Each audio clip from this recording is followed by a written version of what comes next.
ഇന്ന് എനിക്ക് ഒത്തിരി സന്തോഷമുള്ള ദിവസം, അതുപോലെ ഒരു കുഞ്ഞ് സങ്കടമുള്ള ദിവസമാണ്. സന്തോഷം എന്തെന്ന് വെച്ചാൽ ആമി എന്നെ എഴുത്തിനിരുത്താൻ പോവാണ്.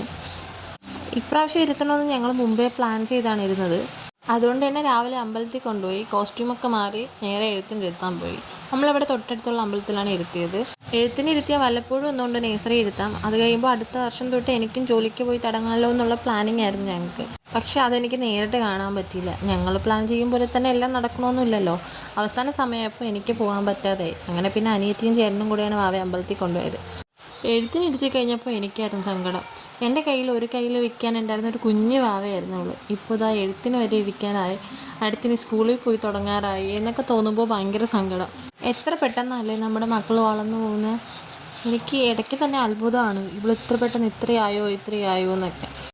അവസാനം എഴുത്തൊക്കെ കഴിഞ്ഞ് അതുപോലെ അവൾക്കും ഭയങ്കര ഇഷ്ടമാണ് എഴുതാനും വായിക്കാനും പഠിക്കാനും ഒക്കെ ഭയങ്കര ഇഷ്ടമായിട്ട് ഭയങ്കര ഇൻട്രസ്റ്റഡ് ആണെന്ന് ഞങ്ങൾക്ക് ഒരുപാട് വട്ടം തോന്നിയിട്ടുണ്ട്. അപ്പോൾ പിന്നെ ഇനിയും വൈകണ്ടെന്ന് ഞങ്ങൾ വിചാരിച്ചു.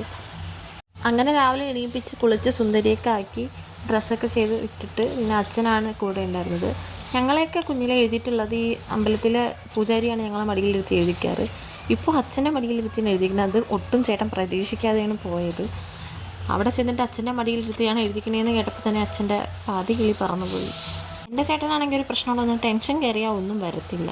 ഭയങ്കര സ്റ്റില്ലായിട്ട് നിൽക്കുന്ന ഒരാളാണ് എൻ്റെ ചേട്ടൻ. അതിൻ്റെ ഇടയിൽ കൂടി ഈ ആളുടെ മുമ്പ് വെച്ച് ഇങ്ങനെയൊക്കെ ചെയ്യണം എന്നൊക്കെ ഉള്ള കാര്യം വരുമ്പോൾ ഭയങ്കര ഷൈ ടൈപ്പാണ്.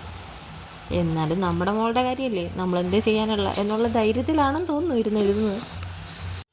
അങ്ങനെ പിന്നെ എഴുത്തൊക്കെ കഴിഞ്ഞ് അവിടെ നിന്ന് തന്നെ അവൾക്ക് പഠിക്കാൻ വേണ്ടിയിട്ട് ഒരു ബുക്കും ഒരു പെൻസിലും ഒക്കെ കൊടുത്തിട്ട് പ്രസാദമൊക്കെ കിട്ടി.